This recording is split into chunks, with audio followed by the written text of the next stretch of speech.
All right. September 2nd, 1905, the tragedy of the space pig. In the English Mechanic 86-100, Colonel Markwick writes that according to the Cambrian Natural Observer, something was seen in the sky of Lolan, Wales, September 2nd, 1905. It is described as an intensely black object about 2 miles above the Earth's surface, moving at the rate of about 20 miles an hour. Colonel Markwick writes, could it have been a balloon? We give Colonel Markwick good rating as an extra geographer, but of the early or differentiating type, a transitional, if not a sphinx, so he was not quite developed enough to publish the details of this object. In the Cambrian Natural Observer 1905-35, the Journal of the Astronomical Society of Wales, it is said that according to accounts in the newspapers, an object had appeared in the sky at Llangollen, Wales, September 2nd, 1905, at the schoolhouse in Roncolicite. I think that it's, with all my credulity, some of these Welsh names look incredible to me. In my notes, the thing in the sky had been examined through powerful field glasses. We are told that it had short wings and flew or moved in a way described as casually inclining sideways. It seemed to have 4 legs and looked to be about 10 feet long. According to several witnesses, it looked like a huge winged pig with webbed feet. Much speculation was rife as to what the mysterious object could be.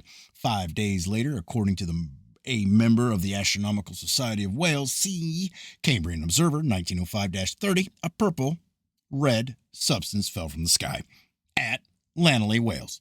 I don't know that my own attitude towards these data is understood, and I don't know that it matters in the least. Also from time to time, my own attitude changes, but very largely my feeling is that not much can be or should be concluded from our meager accounts. But that so often are these occurrences in our fields, reported that several times every year there will be occurrences that one would like to have investigated by someone who believes that we have written nothing but bosh, and by someone who believes in our data almost religiously.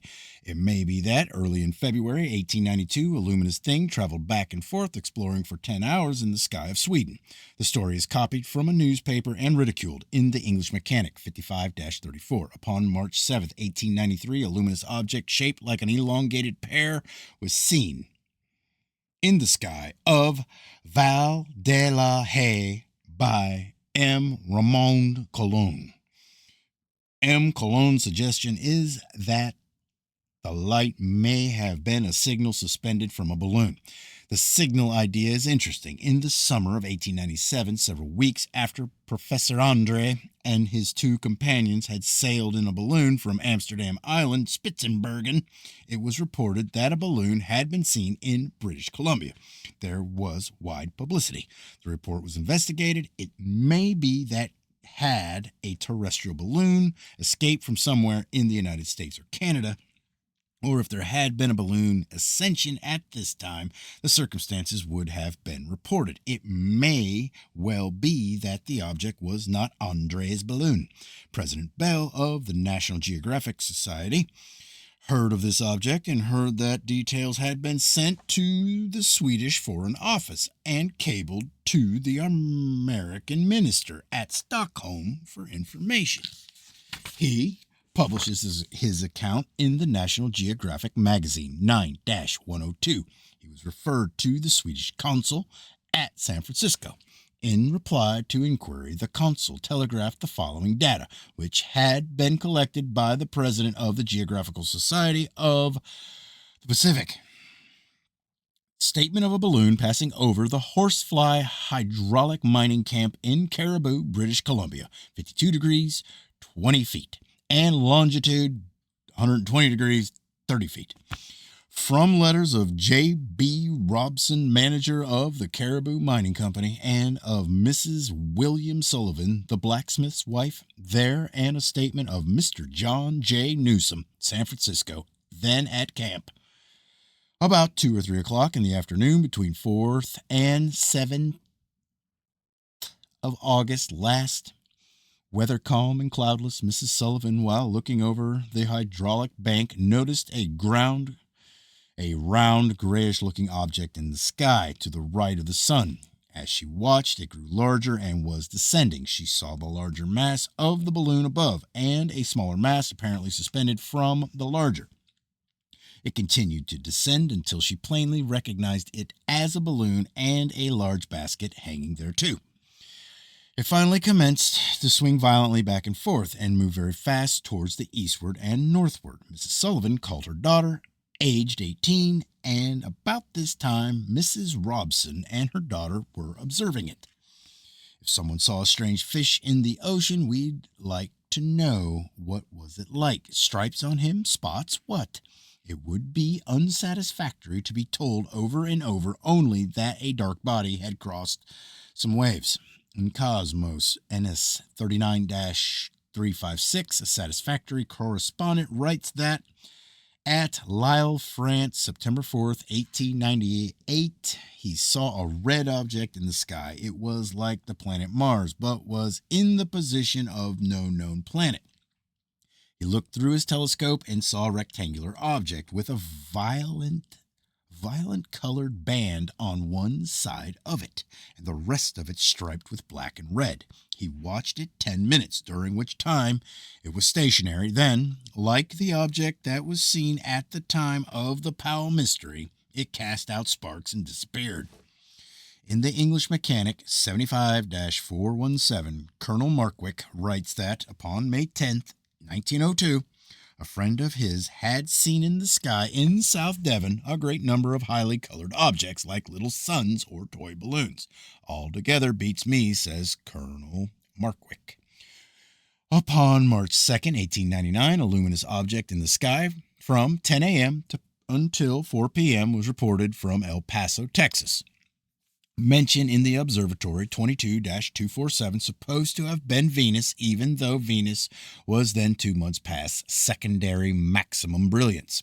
This seems reasonable enough in itself, but there are other data for thinking that an unknown luminous body was at this time in the special sky of the southwestern states. In the U.S. Weather Bureau report, it is said that at Prescott, Arizona, Dr. Warren E. Day had seen a luminous object upon the 8th of March that traveled with the moon all day until 2 p.m. It is said that the day before, this object had been seen close to the moon by Mr. G. O. Scott at Tonto, Arizona. Dr. Day and Mr. Scott were voluntary observers for the Weather Review. This association with the moon and the localization of observation are puzzling. La Nature, November 11th, 1899, that at Les Arcs, France, upon the 28th of October, 1899, M.A. Gary had seen at 4:50 p.m. a round luminous object rising above the horizon, about the size of the moon. He watched it for 15 minutes as it moved away, diminishing to a point. It may be that something from external regions was for several weeks in the especial sky of France.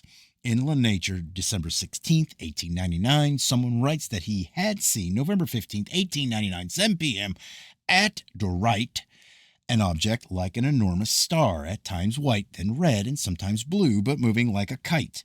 It was in the south. He had never seen it before. Someone in the issue of December 30th says that without doubt it was the star Fomalhaut, and asks for precise position. Issue of January 20th, 1900, the first correspondent says that the object was in the southwest, about 35 degrees above the horizon, but moving so that the precise position could not be stated. The kite-like motion may have been merely seeming motion. Object may have been Fomalhaut, about 35 degrees above the horizon, seems to me to be too high for Fomalhaut. But then again, like the astronomers, I'm likely at times to expose what I don't know about astronomy. Fomalhaut is not an enormous star. 17 or larger. May 1st, 1908, between 8 and 9 p.m. at Vittel, France. An object with a nebulosity around it, diameter equal to the moon's, according to a correspondent of 2 Cosmos, NS 535 at 9 o'clock, a black band appeared upon the object and moved obliquely across it, then disappearing. The editor thinks that the object was the planet Venus under extraordinary meteorologic conditions. Dark Object by Professor Brooks, July 21st, 1896. Dark Object by Gathman, August 22nd, 1896. Two luminous objects by Professor Swift, evidently in a local sky of California, because unseen elsewhere in California, September 20th, and one of them, again, September 21st, 1896. Waldmath's second moon, February 5th, 1898. Unknown object, March 30th, 1908. Dark object, November 10th, 1908.